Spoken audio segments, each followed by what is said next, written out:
makambo bakisia batu ya balimité wana azosalela ekeko ya buda na ndako ne bamoni yango finalement bakekuta ekeko ya buda na ndako na ye pasteur alimité tala popularité akomi nango naza na buda na chambre ne makambo. Est-ce que yoki li solo ya ndanga bolingo ndanga te nga na yoka eka eloko moko balobaki na ngai yo yokaka bien te. Ah, yo oyokaka bien te balobi Jésus. Siko bato bayoki mpe bien te. Muturalaka yango wana ngai na yokaka bien te. Babokila ki on dire babi eloko wana boko mona telemelaka gege te tolo babi po gege bat babi bako mengo sura ninga gege Jésus babi yo yokaka bien te siko ndanga baka eza baka mutalobi on ne se moque pas de Dieu papa makambo 5 le verset 11 non mona sika bato tombokaka yo zo ko attaquer baka mais pesa verset ote ye akanisika nenga mémoriser ba version ezaka pété kasi mémoriser so bimisa verset moko ancien testament to kolango na nouveau testament pesa abomination toke mama makambo. frère vous avez appris de nous comment vous devez vous conduire baka pasteur mususu ninde otanga kombo po yo ba ngana otanga bakombo bat yo tangela nga bakombo par exemple pasteur Moïse wapi pasteur Moïse Mbi te aza moyembi chantre Moïse Mbi nani mususu non aza pasteur te ngana lobi ngana ndimaka ba pasteur te ngana boyi ngana lobi aza moyembi tala makambo asomela muscador na tasse de café tasse yo eba ondeni bon to eba ondeni quand ne tobe tano de solo yo mama Tania yo kutu nongo sana o kaka pasteur mabengo alors comment ça va maman to sala émission to ka bande biso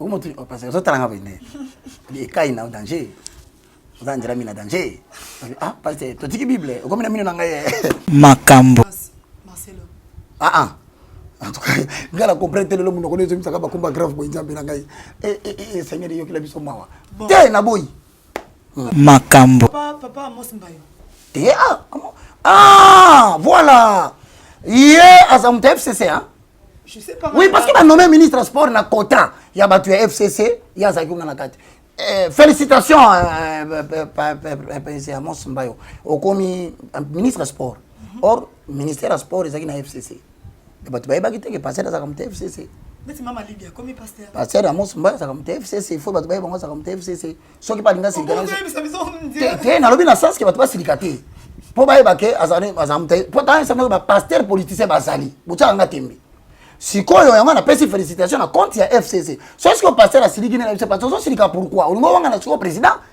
sénateur olingo wanga na te so za muta cash lobo za cash bon papa makambo pasteur Atoms bon Atoms ça moyembi c'est la ngai Atoms oyebaka ke ale moloto paix à son âme akitala ko ndima nikambo na te makambo wala mutaleka kana TV ne aza vrai pasteur Kabundi Walesa ozoka biloko zotangela ngai toke lisusu makambo anniversaire moko soki ya musicien oyo nani tomoni ba pasteur ba yembi na kolo ba comme ba pasteur tomoni ba souhaiter joyeux anniversaire nandeko na bango héritier Watanabe tomoni papa Henri papa tomoni Moïse Mbi et pasteur Moïse tomoni frère Mike Kalambai non eza pas bête ndeko na bango bandeko ba mona ngandeti na nuni ngape na za jeune makambo papa Kabundi Walesa mingi pourquoi nani papa Kabundi Walesa mama yo moko na yo nanga to vandi epela za wapi epela za siko papa se kondeti pasteur Konde bongo lokolo wana azaki na mbasu ebikaki na église de réveil ekebi suku na ndenge botiko sakana na nzambe yango na so bato botiko sala ba spectacle public makambo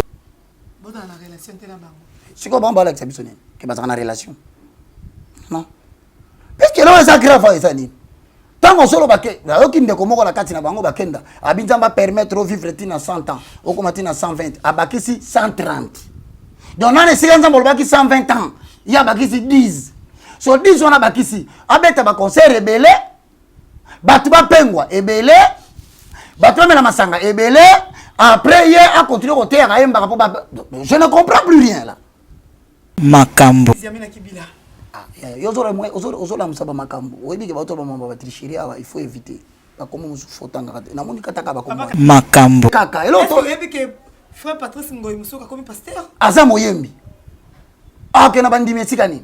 Makambo. Oh. Église de Ravagna. Oh, bidi kamana luki problème na bateni balati. Ah bazamba. Bilamba ba catholique.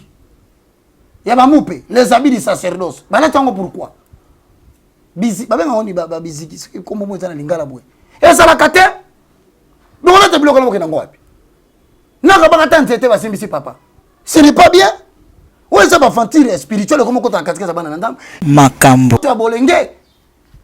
Hein? Si vous voulez ma bende ba yembele joyeux anniversaire. Maman nanga to bandi no muke. Ba yembele déjà passer nini joyeux anniversaire. Na public. Pelo ko soka misa bateza ndeko Henri. Bat baso kama. Donc papa arrête tout le monde là qui Balobi ndeko Henri tikala transmettre message babi na yope. Ngana bi oh. Elingolo banini. Habité soko tali papa Henri ozomona ka ba Mathieu, ba Marc, ba Like, ba Jean. Mais ba kamwa ozolo ba pe combo bien. Olobi pe combo bien. C'est moi, Henri Papa Moulaya. Merci beaucoup, mes fidèles à moi. Très contente et très joyeuse d'être avec vous, branchés, scotchés, en train de nous suivre sur www.congo-mobimba TV officiel avec votre Tania Mabedi, votre Naïma Mabedi. Je vous aime beaucoup. Aujourd'hui, dans cette émission, je suis pas seule. Je suis accompagnée avec l'évangéliste Roger Baka. Il y a un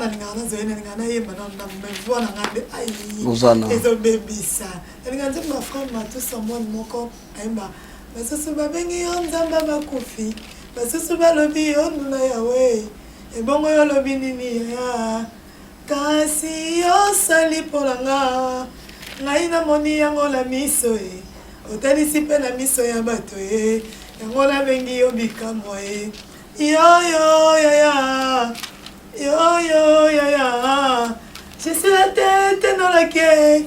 Aïe. Osana, Osana. Maintenant, je suis évangéliste Roger Makalo, tu sur la nyoso.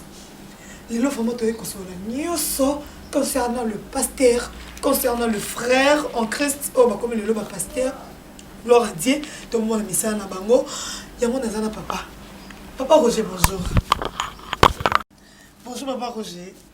Bonjour maman Tania Mabedi, qui est le tout-puissant de Jacob à Pambolayo. Amen. Nalobaka nabatu toujours que bazolanda biso na télévision, na YouTube, à tout moment pour mon biso ba accompagner kabiso dans une lourde responsabilité, il y a qu'on permettre biso to ko répondre. C'est pourquoi nalobaka toujours, c'est avec humilité et simplicité que nous venons toujours répondre à quiconque nous demande quelle est l'espérance de notre foi.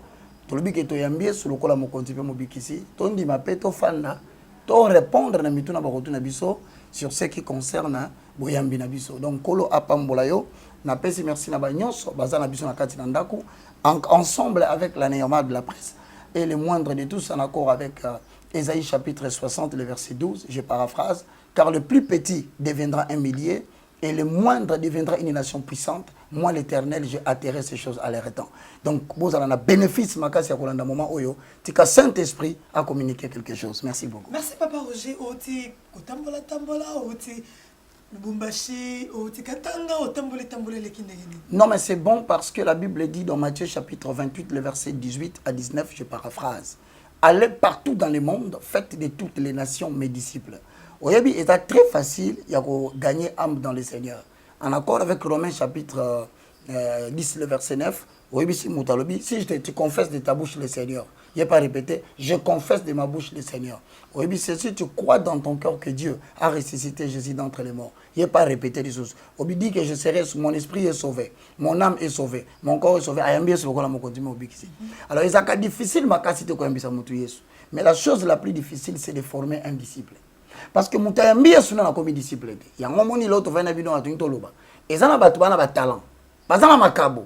Pas ça n'a pas don naturel que Dieu veut sanctifier pour le remettre dans le service naé. Bah yamba déjà le cola mon continue mon bic ici. Maintenant nous va fandi na mon bon côté, na fondement té na enseignement té. Moi to ben ba disciple à Jésus-Christ ezate. Ba musu sous précipitamment a comme pasteur Paul Takindoto. Musu précipitamment azako mba na mokili akepanzambe akomi wembi malamoko. Il y a un moment Matthieu chapitre 4, le verset 19, Jésus leur répondit ceci. Suivez-moi et je vous ferai pécheurs d'hommes. Pétez-le. Vous savez que bambisi. Oyo ko luka ngaite pa nakoloba bambisi. Na ko komisa yo pécheur d'hommes, mais il faut na sala yo.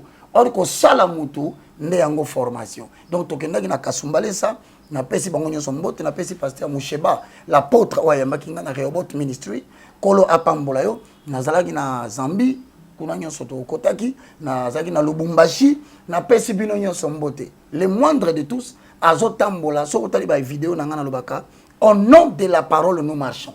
Pona liloba na Nzambe tokotambola tokoteya yango nta ba pesi songolu to pambolier et je crois que maintenant par la grâce de Dieu bande nyonso ya Europe, France, Belgique, Suisse, Hollande, Angleterre, les Américains, côté Basel, Banda Schengen. Bino nyonso boza la prêt. Parce qu'il s'est fait que le 25 ou le 26 septembre, n'a annoncé bino journini, nazo kitasko en Europe, pour une tournée, il a posé les fondements. Papa, papa, comment on dit Kambongo, Nzambe vraiment a tché le boko, Nzambe a tikioté, ok, au côté, les lopes, on a la tourne Europe. Et c'est mon île, nous allons comme on a.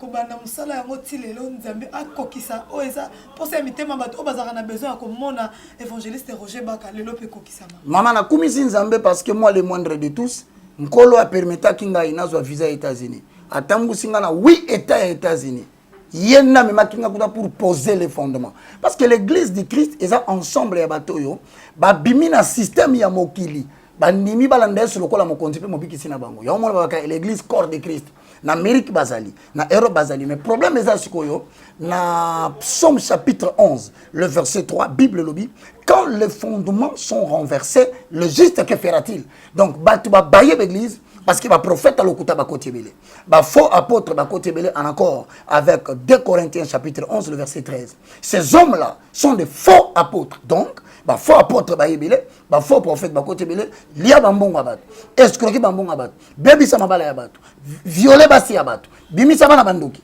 donc tellement likama mbongo comme ebele na poto il fallait que Nzambe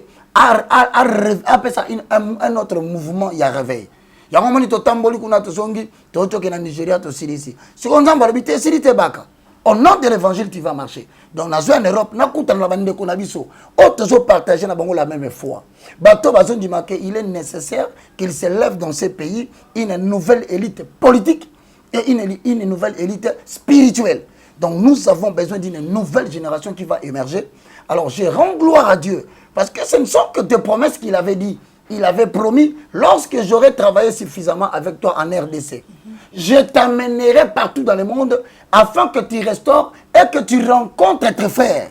Donc j'ai des gens qui partagent la même foi, qui font le même travail et d'autres, nous serons à la rencontre maintenant parce que nous préparons une nouvelle génération pour notre pays et pour le monde. Merci beaucoup, évangéliste Roger Baka. Merci vraiment. Je dis merci. Il y a Clément Kadima Nzamba Koubenisha. Il y a Clément Kadima Papa Nagracia, nouvelle adresse. Merci à toi. Papa Roger, maman, au bêtis des solos, le prophète Belé, il y a ma bé, oh, balingi mbongo na poto. J'ai une sœur à moi, habitant dans aucune église. Et Belé va communier. Habitant aucune église, au monde, prophète a dit que vous êtes dans la poto. Alors, on peut se prophétie à solo. Et ça paye, mais, et ça, personne n'a 200 €, personne n'a huile. Personne n'a 300 €, personne n'a boy. Zongi sa boy. Donc, nous, on est comme zongi, c'est biso ko kimi, c'est biso. Mais nous avons besoin de ya, to sambela, to lokelo nzambe. Nous sommes là pourquoi? C'est parce que Matthieu chapitre 24, hein, Matthieu chapitre 24, le verset 4 à 5. Première référence biblique, n'a pas question.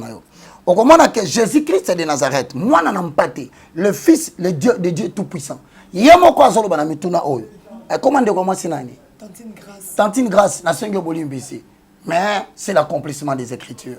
Mais le problème est athée. Malgré cela, soit Matthieu 24, le verset 4 à 5, au moment où Jésus a zolo baboye. Lorsqu'il va matin en ngomba, ba yekoli bazola kisaye temple lo ndenge zo tonga makitoko. Po mikolo yo to komi na construction ba temple fashion. Donc mon temple avec 46 ventilateurs nakati. Ba faire chuter température qui est à moins de 16 degrés. Donc tali mali lo bio to na Paris. Au Paris te. Ya. Quel que soit le nombre de ventilateurs que vous allez multiplier à l'église, en enfer, il n'y aura pas de lumière. Il n'y aura pas de ventilateurs. Donc, kuna Zambazo, c'est la faux pasteur, n'a pas faux prophète. Matthieu 24, 4 à 5, Nathan na kombo na Yesu. Amen. Jésus leur répondit, prenez garde que personne ne vous séduise, car plusieurs viendront sous mon nom en disant, c'est moi qui suis le Christ, et ils séduiront beaucoup de gens. Donc makomi lobby moi na pata lobby batu bakoyebele pe bakoloba na bino biso pe toza ba Kristo to biso pe toza ba oin mais bolanda bango te mais malgré bokolanda bango te na limité industriel comme dans première étude na 18e bako séduire batebele. Donc c'est là que normal lelo botika kokanisa que loko l'église eza na batebele neza na kati. Or si ni ya munene kolakisa ke batazo bunga ne nombre wana parce que Christ alobi ils séduiront beaucoup. En termes de calcul quantitatif, au moins que beaucoup, et ça moitié, moitié c'est 50. Beaucoup, et ça va 70. Mais plusieurs, donc ce qui caractérise l'authenticité, il y a une quatre églises à nombre battu. Déjà, on a tout l'ongo liango. Alors, token à Galate. Tant que on a Christ. Attention. Maman Naïma, comme Christ, ce n'est pas un nom propre. C'est un nom commun mais qui qualifie. Donc, quand on voit que Jésus-Christ, il a quitté Yehoshua, né Jésus. Yehoshua, il a quitté Jésus. Jésus, il a quitté Yoshua. Yoshua, il a quitté Isaïe. Il a quitté Sauveur, Mobik ici. Mais maintenant, Mabik ici, basé belé. Mabik ici, malade, il y a un autre basali. Mabik ici, un basso basali. Mon temps, Mabik ici, un basso. Net pas passer parce que ça va tourner bambasso. Net moi on ensemble pas passer au réveil. Mbasso bika qui sont grisos. Au monde. Donc babi qui si passer belé. Oh babi qui ça après malade songi. Mais oh ya biso to sala la babengi Christ. Et ngol banini. Mo biki si oh azana mafuta. Oh utie pa ina nkolo. Ndenzamba lobi tant aso soit baptême na Matthieu. Alobi celui-ci est mon fils sur qui j'ai placé toute mon affection. Suivez-le. Donc babi qui si passer belé. Bokeba. Bako ya pe na tango la bino babaka babi kisi mais boko kanga bango nini Galate chapitre 1 le verset 2 à 3 on a au moins 2 minutes pour expliquer le roman. Je m'étonne que vous vous détourniez si promptement de celui qui vous a appelé par la grâce de Christ pour passer à un autre évangile na kamwe nkolo abikisi bino na ngolu na ye botiki bani ona banzela mususu abikisi bino na ngolu boko kota na mateya mususu. Donc tant que l'église, passer dans sa terre à Matthieu et Soloté. Et ça la catégorie à Matthieu moi bengo Matthieu Moussous. Matthieu Moussous comme ça. Yango so va expliquer. Non pas qu'il y ait un autre évangile. To la bita que Matthieu Moussous ezali. Mais oyo bango baso memela bino. To benga ngo Matthieu Moussous pour ekeseni na original. Yoko original. Mais il y a des gens qui vous troublent. Donc ça va apôtre, va pasteur, va prophète, va musicien chrétien, va chanteur, va comme troubler bateau. Donc si on dit bango, au tel évangile na bango, évangile c'est bonne nouvelle. Parce que nouvelle va me la bino chaque jour et ça grave actualité à Jésus. Alors, si quoi balobi, mais si quelqu'un ou un ange venait à vous prêcher un autre évangile à part celui que nous vous avons annoncé, qu'il soit anathème. Anathème là qui c'est à la que la maman m'a bé. Si quoi yo, lelo, donc ça dans la catégorie à bateau, bateau comme il a que la m'a bé bango moko. Parce que bayebi mo consécration te yango le la vanto koba na lingaki na biso bandeko. La bonne nouvelle a une conduite, la bonne nouvelle a une déontologie, la grâce de Dieu a un style de vie adapté à cette grâce. Et ngolo ba ke ngolu na nzambe ezana lo lenge ya kobika oyo kokani pe na ngolu wana ezali lokola notice tango sombi loko ezakana notice ngolu pe ezana lolenge nango bato baso comprendre te Bible lobi devant nous pécher et sengeli to sumuka afin que la grâce surabonde pour te ngolu eleka sikoyo à partir ya point oyo mama nanga yoka comment ko identifier ba faux point na message na comportement na attitude na ba réflexe na ye au moni mbala moko muto azolo ba kiaza nzambe mazo tambola na ba notice nzamba tikati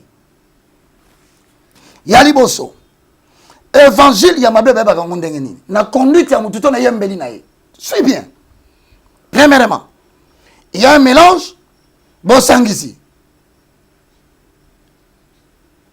Maintenant bosangisi wana bazozwa évangile ya Moïse to benga ngo la loi na la grâce ya Jésus-Christ batango ensemble. Et ngo la sanini dans la loi balobi faut ça la boye pobika. Maintenant ngolo balobi bobiki parce que vous avez cru en Jésus. Si ko bango bazote ya bino nini beteli kofi pesa mbongo avobika to bataki na ngomba to sambelaki kola lobi pesa mbongo to soma instrument. Donc baola kisayo ke lobiko na yo eza na contrepartie fo futa l'homme n'a rien à payer. Papa, nakati yote na likambo yo. Ozana. To likambo yo. Oya. Pesa $250. Malade no ezo sila. Pesa $500. Passe no ezo sila. Likambo on dirait comme trop focalisé dans l'église de réveil. Bon, est-ce que c'est biso lelo vraiment tozana mamorolo. Maman, ozana raison. Comme ceux qui osent en bon côté, moi osent les sacoli vraiment ya makasi ezate. Ceux qui opesi offrande c'était que comment qui peut donner $1000, Moutaleki, qui peut donner $500, Moutaleki, qui peut donner 200, Moutaleki, donc oh bazana ba $10, $5, et ça oui, que Dieu vous bénisse. Mais les sacs on dirait na ba $1000, ba $500. Et là quoi ils sont plus pire makasi. Et ça pourquoi? Parce que ce Tangi na mukanda ya 1 Timothée chapitre 4 le verset 1, première référence. Deuxième référence, auquel Matthieu chapitre 7, le verset 13 au verset 14. Au moins, on a deux réponses. La Bible, on a 1 Timothée chapitre 6, le verset 6 à 11. Quand on a une référence, parce que on a une référence. Parce que si on a alors, comme on a des gens qui ont goût que Matoy Milay, on a un dimanche. Puis on a dans les séries, on a financé Matoy. Ok. Matthieu chapitre 7, le verset 13 à 14. Yoka. Entrez par la porte étroite. Car large est la porte, spacieux est le chemin qui mène à la perdition. Beaucoup de gens ont dit, pour porter mon nez.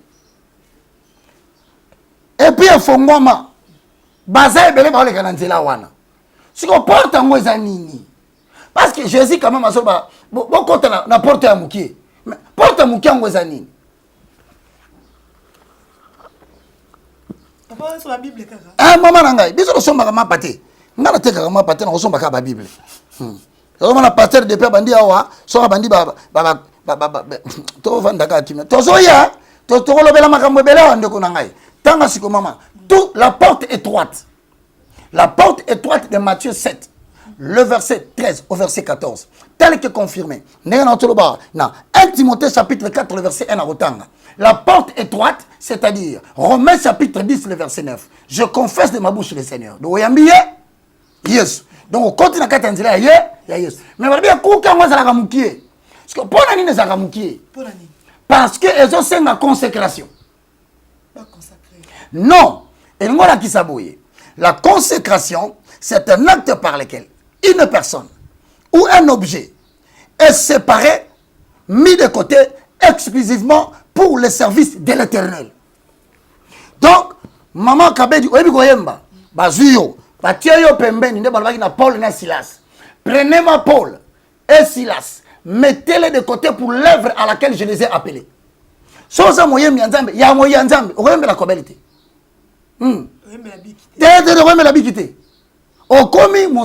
Et dans le temps ancien, dans le livre de Exode, nous avons des gens comme Exode 12:2, toute une famille de Lévites était consacrée à l'Éternel. Si on dit yembi ba pasteur, bazo tenga malelo parce que vie à consécration ça pétété. Na lobino que bokoyoka ba pasteur ba no senga ba mise en disponibilité. O koyoka musicien chrétien bina sengi mise en disponibilité paiement. Paiement. Kotambra na kobanga nzambo. Ah bite botika na songa na beta na ta muskador momuke. Hein? So moni nga ba problème te. Yango moni ba pasteur pona ko buka siko consécration, ba komi ko pousser biso to kota na ba conduite. O eza compromettant. O ezo telemela l'évangile de la croix. Donc ba li ba légaliser simplicité ya conduite l'évangile. Alors ba li ba komi ça ba banaliser. Au moins to ko supporter ba jipa mikusa na balabala. Ndeo comme moi ça tiki di momu libanda. Bango ski ba sombe mabiso malembe. To banda ko ndima makambo Bible pekisi to mona ngo normal. Yango so mona tunu ba mabeza wapi. Donc pour naïe, il n'y a pas de différence entre ce qui est saint et ce qui est profane. C'est la raison pour laquelle il est là. Il a expliqué ok. Ce n'est pas parce que Moutayambi est sur le col à mon continent mobile nayo. Ba bengi est chrétien que na katia chrétienté. Tola ba kombo ebele.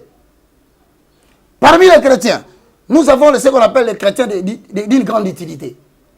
Chrétien d'une grande utilité, c'est tout chrétien qui se conserve pur. Il marche dans la vie de la sanctification. Parce que l'onction ne supporte pas l'impudicité. L'onction ne supporte pas l'adultère. L'onction ne supporte pas la cupidité. 1 Corinthiens chapitre 3, le verset 6, au moins, ne savez-vous pas, 12, ne savez-vous pas que vos corps sont le temple du Saint-Esprit? 15 et 16. Celui qui détruit le temple du Saint-Esprit, notre Dieu le détruira. Il y a un moment, maman, tu vas à journaliste. Parce que yo conseille à Neymar, Aza loko langa, Neymar est chrétien. Point. Mais Neymar est évangéliste. Et si quand on a mis 5, on a mis 10. Donc, on a Neymar, Neymar a coupé pour l'année. Neymar a coupé, a kilote, il y a ça mundimi. Nana a commis mon téité. A Zolanda, mais tant après tout ça, il y a pas. Mais bis. Et puis, qui s'est mis, mon son Nanzambala t'a coupé. En public. Bon, tant qu'on quitte. Et puis, qui s'est mis. L'obate a côté na mutu nanda kunaye. A qui a côté na le pango ya mutu mususu yande kunaye, à côté. Mais attention, tu es consacré à l'Éternel. Bon Dieu, par exemple, comment dit consécration n'est pas si la. C'est-à-dire qu'il y a un ensemble de choses qu'on n'interdit pas à tout le monde, mais à toi on interdit. Quand tu boîte de nuitée, on a bien la linzanza ya butu. Yokana kumbeloko. Linzanza ya butu. Donc, bah, quand tu passes le kuna, hé, maboko likolo. Pasteur, tu as vu qu'on a ni. Yango siko lelo. Avant de kota kuna, n'a pas sa maman. 4 éléments importants. On va te bakate. Moutako c'est un chrétien. Mais Aza apostat. Un chrétien apostat. Ça veut dire. C'est-à-dire que le loma kamweza matata maboko likolo mutu nzambe. Et maboko likolo. Yamana le lobi na mettre le Seigneur au kutie kuna donc de pas tomber mabatomboli maboko kuna. Bongo soka bandiko bin na luketo. Ya. Zela na kola kisayo. Je vais te montrer. Ça veut dire ceci. Lorsque aucun a 1 Timothée chapitre 4 le verset 1, il y a des bons chrétiens apostat. Et où tu as apostasie. Voilà. Okay. C'est quelqu'un qui est en train de renier publiquement Jésus-Christ par sa foi, par sa conduite, par ses actes et par son message. Kangango. Azane chrétien. Ayamba sur la mise à votre bien. Mais sotali conduite naïe. Publiquement ceux qui sont en besoni. Sotali makamba soloba. Publiquement ceux qui sont en besoni. Net mutalo bana ote. Yesu asa kufa pona masumu na biso atatu sumu ke sali lokote. Ambo. Mangamono so utuwa. Wana apostat. Apostat. Donc benga apôtre apostat. Pasteur apostat. OK. Prophète apostat. Ouais même là on soit kana. So beaucoup tala bon pasteur excusez. Bongo yo za apostaté. Policamozo sala apparemment frère Ojalobaki, c'est toute personne qui renie en public. C'est que l'évangile prêche par son caractère, par son comportement, sa conduite ou par son message. Autant dans la Bible, c'est le contraire. Mais le cas ça là aza apostat. Tu peux ça faire c'est pas bon bateau qu'on fabrique qui makam. 1 Timothée chapitre 4 le verset 1. Totangi. Mais l'esprit dit expressément que dans les derniers temps, quelques-uns abandonneront la foi pour s'attacher à des esprits séducteurs et à des doctrines des démons, par hypocrisie de faux docteurs, portant la marque de la flétrissure dans leur propre conscience. Ils prescrivent de ne pas se marier et de s'abstenir des lisements que Dieu a créés pour qu'ils soient pris avec action de grâce. Pour ceux qui sont fidèles et ceux qui ont connu la vérité. Ah déjà, ce sont les premières catégories. Les apostats. Na quelle appelle sa deuxième catégorie? Les hérétiques. Chrétiens hérétiques. Aza prédicateur. Aza moyembi. Mais aza chrétien et hérétique. Hérétique, qui soutient des hérésies. Donc, il y a na TV. Ok, pas seulement. Vous avez pas jaloux. Vous avez pas bantuté. Donc, hier, Aza apostate pour yem dasali kambwana. Mais le a soutenir yango a commis un pasteur ou un chrétien hérétique. Monsieur Aza ndako. Balakisi musicien mo kasali busoba. Balakisi pasteur mo kasali busoba yoka e bongo sala nini. Donc, pour naie, et un problème était batman ni malikambwana a commis un chrétien et hérétique. Qu'on discuter na été yenga yebité. Un hérétique, c'est une personne qui soutient les hérésies.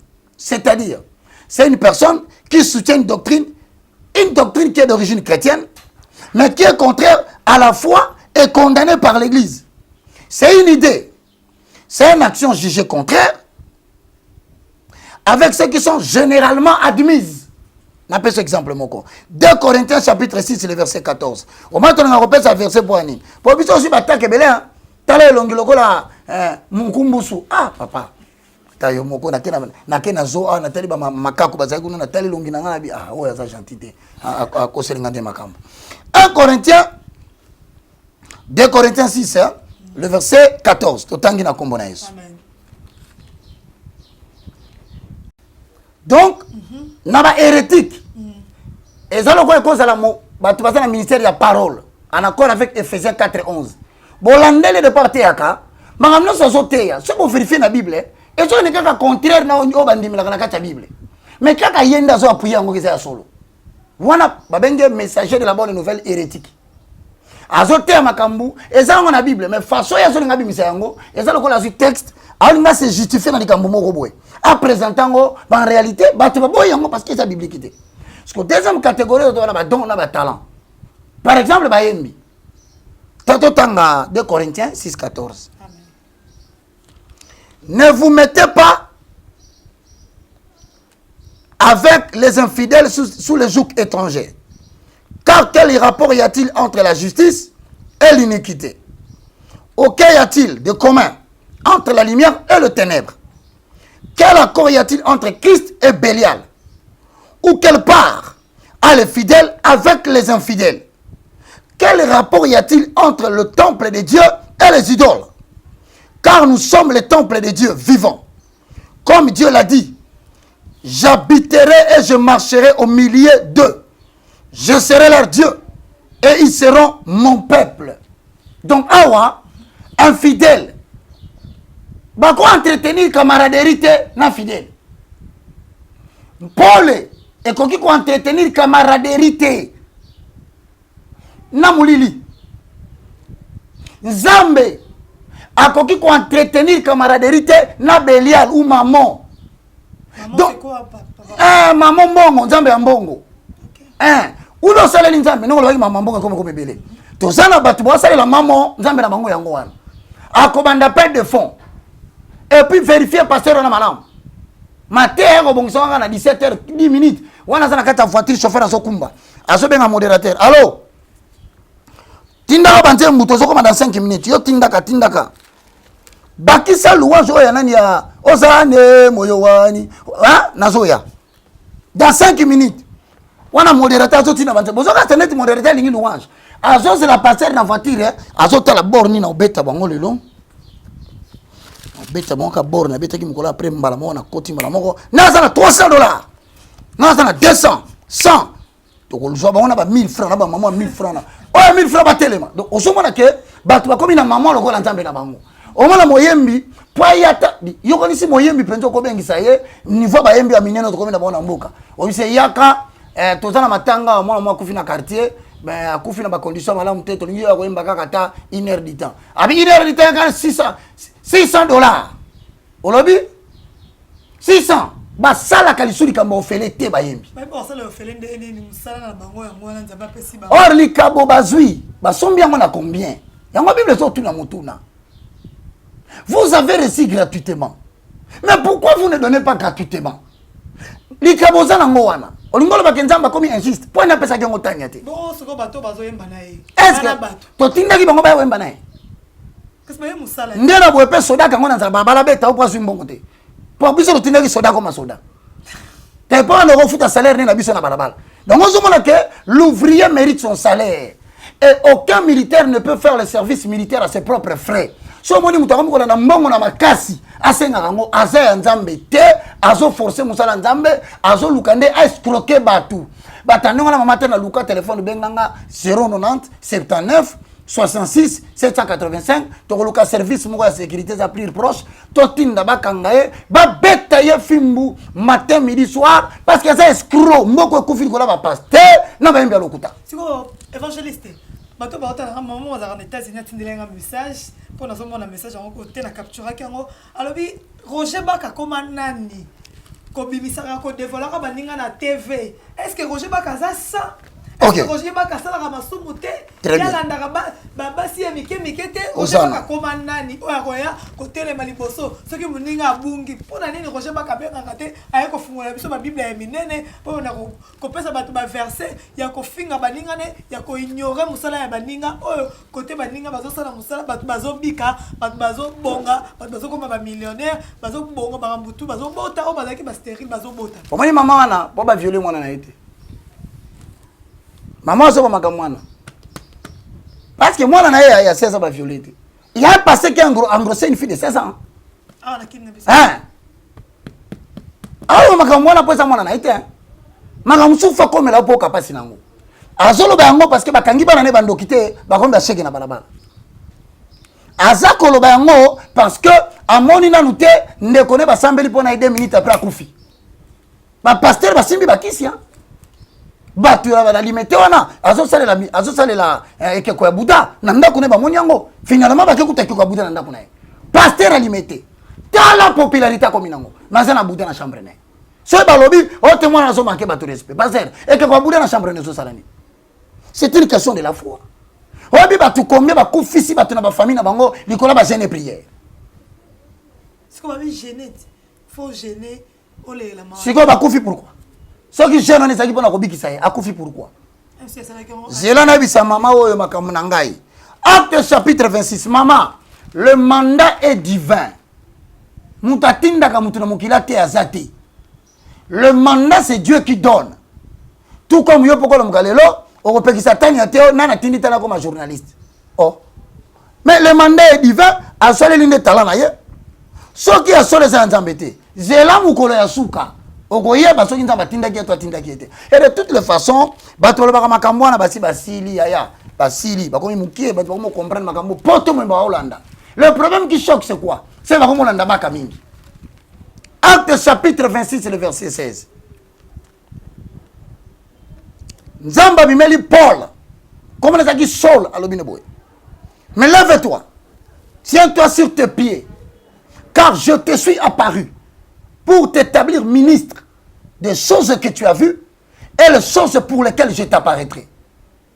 Voici, je t'ai fait sortir du milieu de ces peuples païens, vers qui je te renvoie, afin que tu leur fasses sortir des ténèbres à la lumière, de la puissance de Satan à la puissance de Dieu, afin qu'ils reçoivent le pardon des péchés et la bénédiction que l'Éternel a donnée à tous les sanctifiés. Sikoyo, retourne après Paul dans la tindaki maman. Parce que l'Angela à Damas, tant ou Paul a moni, lumière bêtée na misu. À quoi y? Babenge Saul, pourquoi me persécutes-tu? Moutoyoka malbana zate? Y'a moi comme mutayokaki. Si on témoin ça nani. Tant Paul a bandi côté, à représenter nani témoin. À représenter kayokaki. Pour nga la manda ko expliquer que toyokaki biso mibali. Je remplis mon ministère. O finga. O tonga. O la mwina tonga. O rose baka ndoki. O balabi rose baka beli liboma. O balabi rose baka kufi na media. O balabi rose baka ndumba. Wana nyonso bozole ki Satan. Parce que bokanisi to na tango kala. O batazala ki so bokoseli motei makambu. Bakolanda souste. Les gens ont compris que Roger Baka dit la vérité qui est dans la Bible. Surtout makambu na zoloba. Est-ce que na lokotia on a livre à quoi coup? Si ça va verser notre tanga. C'est pourquoi yo so boya verser la Bible. Ngai boyanga. Maintenant verser so boya ya. Tiens, tokei na Éphésiens. Ozali nzambe na tangoe. Ah génération sikabazo ya ba Nelson Kikiem. Bon landa nzela ba ya ba yembi ote ba zanga consécration. Éphésiens chapitre 5, le verset 11 à 13. Ne prenez point part aux œuvres infructueuses des ténèbres, mais plutôt condamnez-les. Bamo na binote na mama alobi na ngawana. Boke no kovanda lisanga na batu bazo misatu bambongo na poche. Bamo na binote. Boke no kovanda lisanga na batu bazo te voyage astral. C'est-à-dire que avant ndiawa to sa l'émission Tani Obimi. OK na yo otamboli na ba Congo pendant que ngana kanisi to zalia. Na su to zongi kidi na tunoni ona bataka Congo ba pesi mbote. Oh ya. OK na ki erni. Ngam tu na pekisi te Bible pekisi. Ne prenez point part na français, ne participez pas aux œuvres infructueuses des ténèbres, mais dénoncez-les, car il est honteux si on vous dit ce que ces gens font en secret. Yebi sabana na yo. Bako comme coupable, ceux qui ont pasteur dans la buzoba, avant ne jugez pas, ne touchez pas à mes oins. Ok, si koyo, na verbe juger si tolobe là, tokota, tolobe la juger. Mais tout ce qui est réprouvé apparaît en pleine lumière, car tout ce qui est ainsi manifesté est lumière. Si koyo, en matière de jugement, 1 Corinthiens chapitre 5, le verset 11. Non, mon esclave va tomber kaka. Yozo ko attaquer baka, mais pas ça verset. Ok, hier quand il a mémorisé va verset, ezaka pété, kasi mémorisé. So bimisa verset mo ancien testament to kola on a nouveau testament péché abomination. Donc maman, 1 Corinthiens chapitre 5, le verset 11 à 12. Je vous ai écrit dans ma lettre de ne pas avoir de relations avec les débauchés. Na komeli bino na mokanda na nga. Bon ça na ba relation na ba tambula na débauché. Ba to sala impudicité ba kango katikati na binoté. Parti azomela muscador na tasse de café. Tasse. Yo e bondeni. E bon to bien bondeni. Quand ne te betano de solo. Yo mama Tania, yo kutu no zana o kaka pasteur mabengo. Alors, comment ça va maman? To sala émission to ka bande biso. Comment tu parce que ça tanga bene. Les cas in danger. Vous avez mis en danger. Ah, parce que tu dis Bible. Comme on a mis c'est là tout en affaire, c'est monsieur, pardon. Comprenez l'évangéliste Roger Macan, nous sommes avec lui. Aujourd'hui, les notes sont sur la nuance. Notre quotidien, notre quotidien. 2 Thessaloniciens, chapitre 3, le verset 14 à 15. Pour ngala ninga mingi, totanga kama kamanzam. Sur la 2 Thessaloniciens, chapitre 3, le verset 14. Yoka likambo Bible lobby 3 14 ndako ce qui singa bi frère Roger ngai eloko tane ekamusa nga pa na yo mbala moko bazotuna mutuna mbala moko so pesa verser na bise ya mutalala kana ndako za na posa ya batan ebelete po besika mai tangaka so moni mutabandi ozelana na lukanano azate ya bisote bengana mbangu ay makamanza mbete. OK, le verset que j'ai donné dans 2 Thessaloniciens chapitre 4 le verset 1 tokita. Maman Yoka. Enfin, Naboena Souka. Frère, vous avez appris de nous comment vous devez vous conduire. Baka. Pasteur Moussou Souni de Otanga Kombo. Pour yo, Babonga Otanga Bakomba Bat. Yo Tanglanga Bakombo. Par exemple, Pasteur Moïse. Pasteur Moïse. Ouais. Moïse. Pasteur Moïse Mbi. Té, Azam Moyembi. Chantre Moïse Mbi. Nani Moussou. Non, c'est pasteur. Te ngana lobi ngana ndima ka pasteur te ngana boyi ngana lobi asa moyembi. Tala obi na mboko soko wangani ke mbi ayimba ka bien tout ça mutema be. Ayimba ka bien te. Soko meki koloba ke ayimba ka bien te, je te dis ce garçon a une valeur artistique ya makasi. Ayebi okoma ayiboyimba. Le problème c'est la qualité des ingrédients spirituels azota na biso na kati wana. Ba ingrédients ne soko musango poison. Faut ba ka vérité. Mwamba la biko yemba. Mais c'est pasteur. Te na boyi toke. Ngana boyi. Pasteur Tonas Marcelo. En tout cas, ngala comprendre le monde connaît ça ba komba grave bo njambe na ngai. Seigneur yo kila biso mawa. Te na boyi. Pasteur Atoms. Bon, Atoms ça moyembi, c'est jamais la ngai. Atoms, oyebaka ke ale moloto paix à son âme. Akitala ko ndima likambo wana te. Parce que boyebaka makambo wana. Bo tuna ba vérité ba etalino lisolo. Akitala ko ba likambo wana. Bon, tokene pasteur Ngefa. Ah, tu es pasteur Ngefa azali analyste politique. Ngefa analyste politique. Mais c'est quelqu'un, comme tout enfant de Dieu, peut se ressourcer des Écritures pour défendre une opinion. C'est normal. Donc, au moment où il y a un moment où il y a un passé, ah non, le baboué, oh, n'a pas dit. Il y a aussi des gens qui ont comment légaliser ma pasteur. Ah, il y a aussi des makambo. Oui, il y a des tricherie, il faut éviter. Comment vous faites un gars? Na moni kataka ba komba. Ah. Si on n'a pas pasteur, comment ça va t'engueuler yo? Problème il a bino, lokola mutaleka kana TV. Ne aza vrai pasteur. Pasteur Kabundi Walesa. Ah, ozoka biloko ozotangela ngai. Toke lisusu. Biloko ozomona ngai na sengi na bakombo. Na boyi na ngate botika zambo ya ngai baka. Na ebite to okendo api na Kongo. Papa Roger. Yo ba pasteur nyonso yo moko te oyo moni aza na eloko ngo. Ya nzambe. Oh, tala bato ya nzambe baze belé na mboka oyo baleka na TV mais oh to tengi déjà oh zo tangela ngeza bato baleka na TV kaka elo to est-ce que frère Patrice Ngoyi Musoka comme pasteur aza moyembi ake na bandimi esika nini à part koyembela bango mpona nzambe azwa lokumu moyembi zela natangela yo mpo nga namoni ndeti bozo comprendre te zela natangela yo Atoms akomi pasteur Henri Papa akomi pasteur Papa Ngoyi Musoka akomi pasteur Bali Bambi akomi pasteur Micheline akomi pasteur Deningo Naza pasteur Mike Karamba azoteya Mbi azoteya Dena Mwana akomi pasteur nani Alice Ali akomi pasteur stokende wapi bon vous dites nous yangona ngai pe nazo misali bom oyemba nini na yemba banzemu nangai naza banzemu nangai na yemba banzemu nangai po ngape na koti kote kuna ngape na ko moyembi ngape na ko yemba po na so comprendre ba tuté comment voulez-vous quand la kati bayembi neti scandale na otoka mikolo papa Amos Mbayo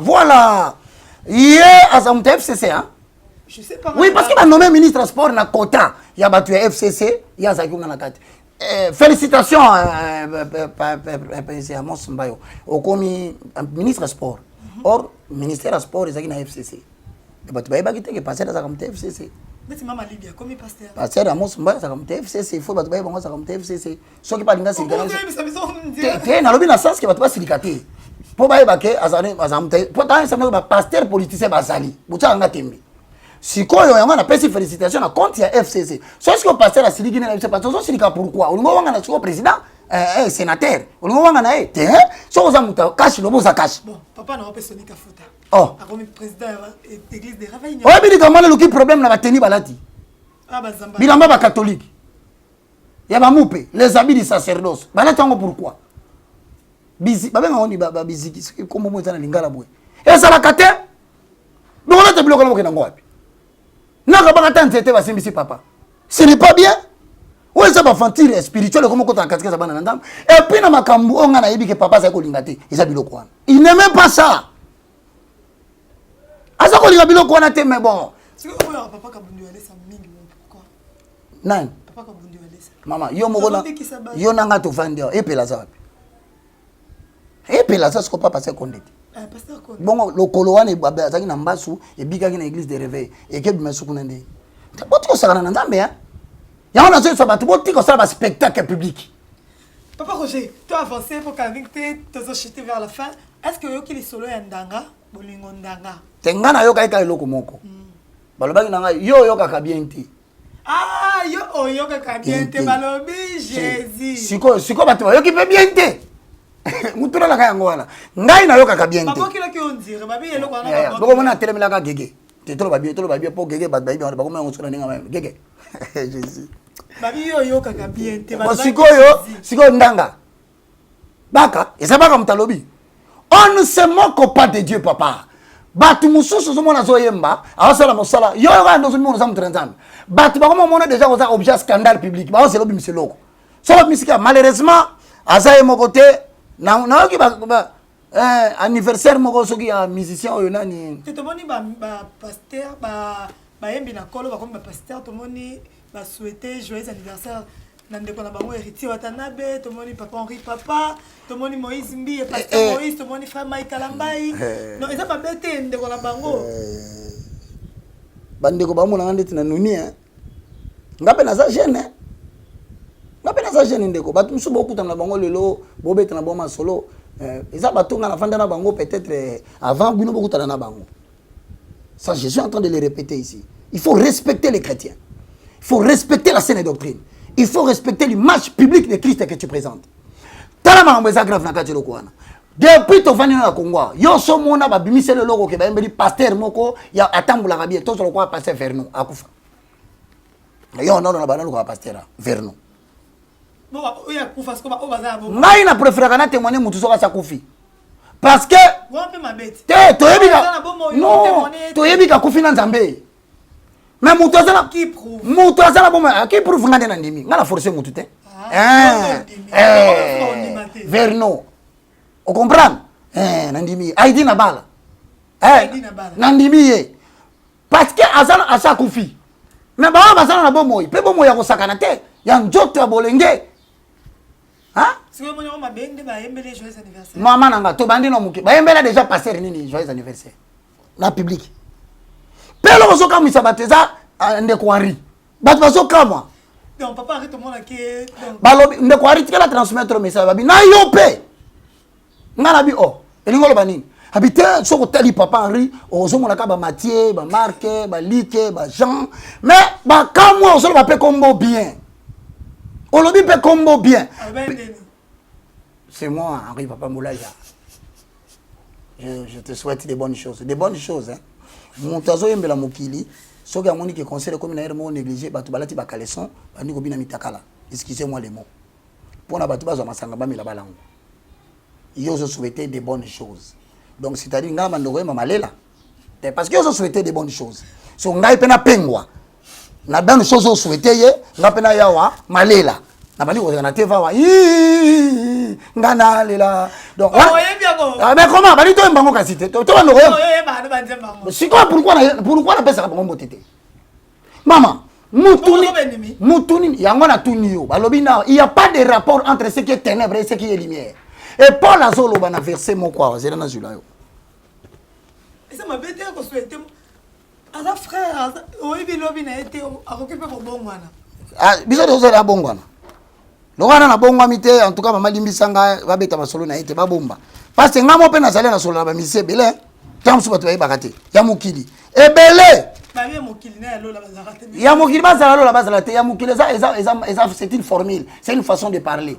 Ça veut dire en d'autres termes que nous servons la cause de Dieu pendant qu'ils chantent pour l'argent et pour l'amour.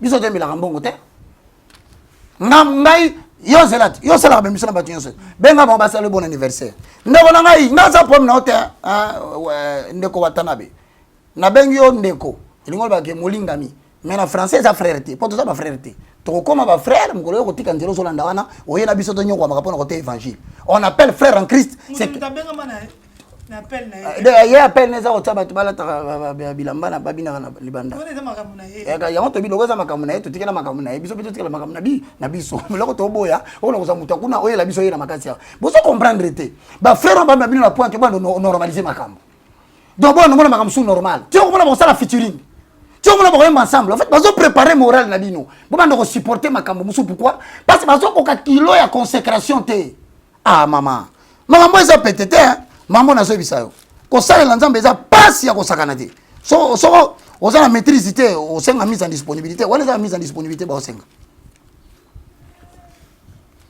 2 Thessaloniciens chapitre 3 le verset 14. Et si quelqu'un n'obéit pas à ce que nous disons par cette lettre, notez-les. Parce que naka matabiki na ko noter bakenda. Parce que babi noter-les. Parce que faut tout noter les la kisini. Bokangela na miso na bato. Yo na so sala. Yo mtolongo tu na ngetalinga na nini? Ngala osala Bible komi. Soki yo boy, etali yo na forcer ote. Mais ko obligé ngaité na loba te parce que Bible tinga na loba. C'est quoi un jour frère mon peut pas M Souwera, jibe anniversaire ne peut pas souhaiter joyeux anniversaire. Ma beza. Baba Kisi. N'ayez point de relation avec lui. Bon dans la relation te na bango. C'est quoi bon balak sabisoni que ba na relation. Non.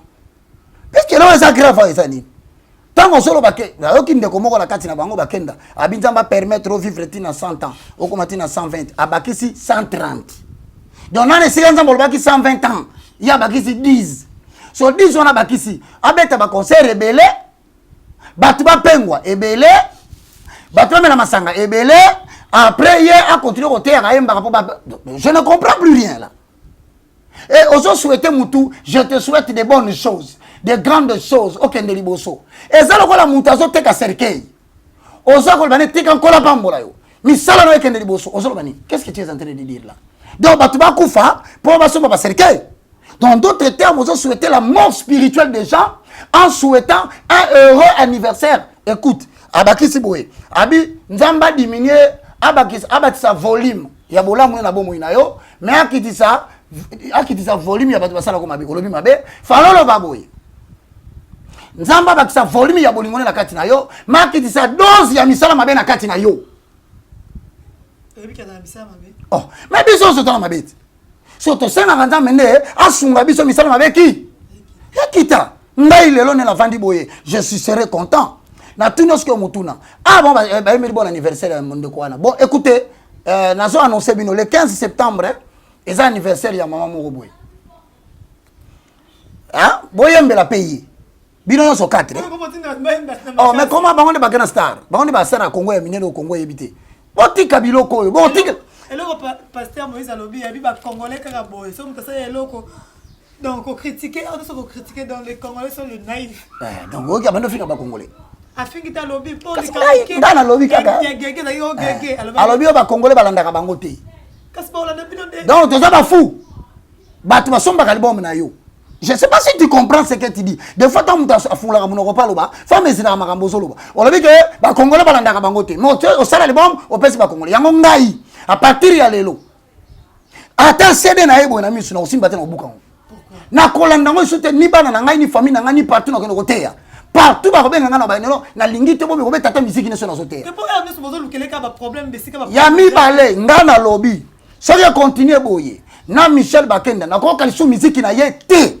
so qui continuer boye na Michael Mbaye na ko kalisu musique na yo te so qui peut continuer boye Henri Papa na ko kalisu musique na yo te parce que pas souhaiter bon anniversaire ya on a lobby boye oh pe balinga baka ba se blanga l'évangile baka teaka ba bi ba pasi baka mona ba bi nyoko to zongona na mboko yo na ba risque ba boma biso ba sala biso mabe ba buka pe boboya bible lobi notele yoka ngam na lo batea tanga to silisa et n'ayez pas de relation avec lui bo bengi semba l'église na bino soutien ce pasteur na bengi pasteur so ga yemba biso to bimi jusqu'à ce qu'on regarde la télévision alors ba peuple de Dieu nzambe na bino na sala ke babe so mutamake nzambe respect yo pasteur zo kanga mani pona ni intérêt nous sur la carte nae ayoki si nzambe sonya en public baba kisi n'ayez pas de relation avec lui afin qu'il éprouve de la honte donc surtout va céder ba to buki to sali ba ba voice ba image bo ça ya selfie wana mutu nyonso na monde entier alobi ngai naza desi na bino 4 atangi ba kombo alarga on internet o koto no Australia lobi o na America lobi o na Asia lobi o na Africa lobi o ko ka bande ko na ba ko la mo la tomba bio tango baby si cop na comportement la ba kité tango baby si cop ya ngona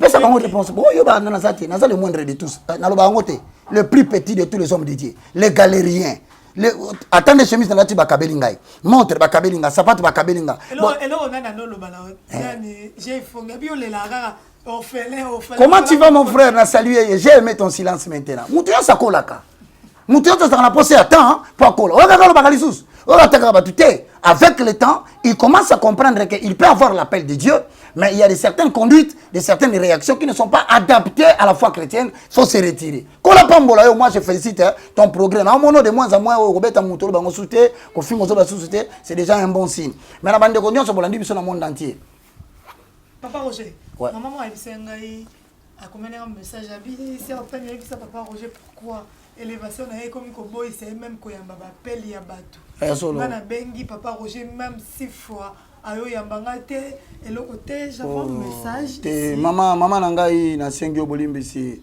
ya tala nano isa combien 2184 ya wana portable moko bana na nzambe baze belé bandimeli biso nde musala tozo sala bazo ko encourager biso na ba façon nyonso sikoyo soko ye awa okoti na nini na WhatsApp pour ali maman alimbisanga ko sidika te maman nanga naza mutu amna ina likambo sa papa eza combien 9206 d'autant que zola na tongo bata maladie bazali batu bazobela bazali batu na kota ba ba prière pe bazali otokota bon prière de 9 de 6h à 18h o ba exposanga ba problème alota ki ndoto fona expliquer ye mususu akota na biso prière d'ensemble ba komela ngamba la moko bana brrr ekoti so fona tanga ta 200 300 après na pe 1000 susu 200 300 na pe 1000 pourquoi na zo pe mingi mikolo poani parce que ndeko nanga yo moko tala matama mo matama bandi ko ya so na bandi suko travailler makasi o no atala ma bunde kota to kosuka merci beaucoup évangéliste Roger Bakal to sisi na misoli kamango niloba soke zalini na pamboli yo poto kokoba na likambo kokoba parce que faut pas comprendre que nous sommes dans la consécration mon papa na kondima ko leka mwana nzambe te babi gimalela na yembati ngana yemba gimale bon ba souhaiter ka kende liboso nzamba pambula donc ngape na pengo donc le nombre na mwanza mukebaka pe abakisama donc na yemba malela après mo mbala lela kate so bolingi to sala nde siko nini Donc, bande konanga inabisibino. Moi, je vous demande une chose. Ce sont nos frères. La Bible dit ne les regardez pas comme des adversaires. Ce ne sont pas nos adversaires. Primo, nous devons prier pour eux. Parce que Satan se réclamé, deuxièmement, nous devons les noter. C'est-à-dire, dans en Allemagne, 6 personnes passent les vidéos. En France, 6 personnes passent les vidéos. En Suisse, 6 personnes passent les vidéos. Et l'autre, il y a comment la conduite en Oslo populaire. Parce que le corps de Christ est tenir compte. Ah, c'est pour la tendance. À Salimala, nous sommes au chapitre 150, verset 6. Que tous ceux qui respirent louent l'éternel. Mais il n'y a aucun verset qui dit homme de Dieu consacré à l'éternel, mis de côté pour l'œuvre de Dieu par ta gorge. Là, on a 5 bango. Ce qu'il devait faire, il pouvait le faire. Il fallait peut-être, allô, Maman Tania, Boni, Naina souhaité bon anniversaire, happy birthday to you. Ce n'est que normal, c'est en privé. Mais prendre cela, le mettre sur la place publique, parce que Israël place non conclure. Privé. Mais dans le repas communautaire, parce que le repas communautaire préfigure l'unité de la foi. Et nous avons dit que nous avons et là, qu'est-ce que tu as boyambi mon corps? Alors, tant que je souhaitais bon anniversaire en public, et nous avons dit que tout mon corps. Mais est-ce que tant que tu as hérité, ça a des problèmes? Parce que hérité, ça n'est pas moyen. Alors, tu as dit que tu as bêtise dans le monde. Alors, tu as dit que tu as crime au boyau, tu as dit que tu as nudité. Alors, tu as dit que tu as musique, et ça carrière. Mais tu as le fils de la lumière. Comment voulez-vous publiquement vous identifier à quelqu'un qui n'a pas encore montré sa foi publique? Merci, papa. C'était une erreur pour la Mandeko Balandi Bisso, Kola Pambola Bino. Je suis le membre de tous. Tolobaka toujours que ce que tu as dit, Tolobate. Mon qui est koufate parce que Batamabi Bazo Komebele. Mon qui les okoufa pour la battu, baby vérité, balingo lobate, Bazo Banga. Bazo Banga, Bako Finga, Bako Sele Makambo, Nabo, il n'y a pas de problème. Bako Kangisanga. Mais moi, je crois et je confesse. Zambo ya Bengangai. Batukutu babenga bazana pema nzambe ba fingi nzambe ba koseli nzambe makambo ba teilukuta ba bomi ba tumenza pesi bango bolingo pema babatela et bon ngai mutu na côté l'évangile nzambo lingana kufa Dieu ne le permettra pas. Merci. Je bénis tout le monde, voici les numéros de téléphone, donnez-nous toujours des conseils, assistez-nous mutuellement na bakamu nyonso to nango posa 09 98 82 0004. Deuxième numéro WhatsApp 00243 9 98 82 0004. Nous lançons l'opération Les corps de Christ dénoncent. Donc, monde entier l'Amérique, vous avez un message, salam selfie, yebisa bandeko 4 na CPDT. Europe, salam selfie, yebisa batu, to CPDT bozongela nzanga. Na Afrika pe bosala.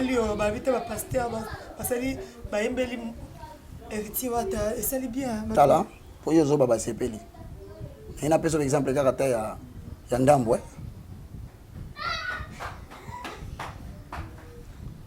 Yango. Bonjour, Baka Nazaraki.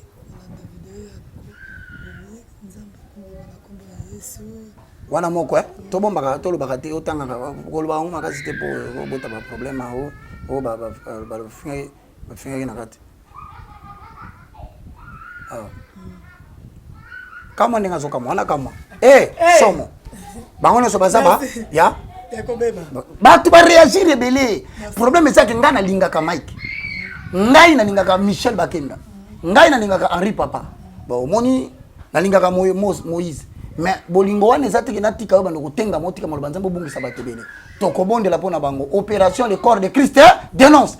Donc comme là mutino so ba frère so bito comme une opération le corps de Christ dénonce mutasali mabe sala vidéo so bombi longi tiata atakingo olobika ka frère ngana za na Allemagne na boyi makambo sali tamba omona ko miebele omona bazongi na conduite. Merci beaucoup. Oh, c'était l'évangéliste Roger Ebaka, le moindre de tous, le plus petit de tous les hommes de Dieu. Le plus petit de tous les hommes de Dieu. Bientôt en Europe hein, tourné à partir du 25 septembre. Bien vraiment Nzambaku mama. Merci. Donc comme les gens sont émission assistance à Sabin et c'est l'émission vraiment bien. Merci beaucoup Sabin, que Dieu te bénisse. C'est l'immense rapidité c'est bien merci.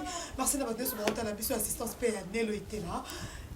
Bokoma, Bobenga pour partager l'émission et comme ça la mission bien avec le monde de tous. Tous à Neymar parce que c'est une beauté. il y a Clément Kadima, au moins papa Roger, évangéliste Roger Baka, Nazara vraiment, vraiment très branché. Merci Nabino, Zambia Batelabino, Nyosa Oborozoli Bakou Yarotel Abiso, Papa Tosilisi. Napesio merci, Moussala Makasi Zo Salam, Kola Batelayo, Apeso Makasi, et là on a Rosengayo, Batu Bako Finga. Batu bako critiquer eux bakake moto mbuma oza utilité babambango libanga te. La seule chose quand on t'insulte, cherche à faire mieux. La seule chose quand on parle mal de toi, cherche à aller beaucoup plus loin. Ne réponds pas aux gens, ils ont caractère na oté. C'est la raison pour laquelle on apprécie Kayo, on a félicité on kola pambola yo. Apeso makasi comme on a 3 caméras, 10 caméras bande ko boka ni sakaye. So sur moi 720 mo 750 ou bien 1000 ou bien certains zo caméra wana parce que ayamba kabiso. Ndeko bamba kabiso to futa kelo côté. Et puis je vais faire un petit témoignage en conclusion. Na les carnaba émission belé internet. Mais moi na moko kaka. On a mon a sali une émission pour la première fois, deuxième fois, troisième fois benga c'est ma papa kamata $50. Ça m'a étonné. Habitania. Mais tu fais quelque chose de drôle, ngane fallait na pesa ta transport habité. Nengo sala ke émission bat balanda kinge belé, na zanga kilo ko sala habité, na mbongo na zui na pesa yo. Alors pourquoi ne pas soutenir une telle personne? Moi ni le na bomba ki témoignage mais na sandi. Merci beaucoup papa, que Dieu vous bénisse.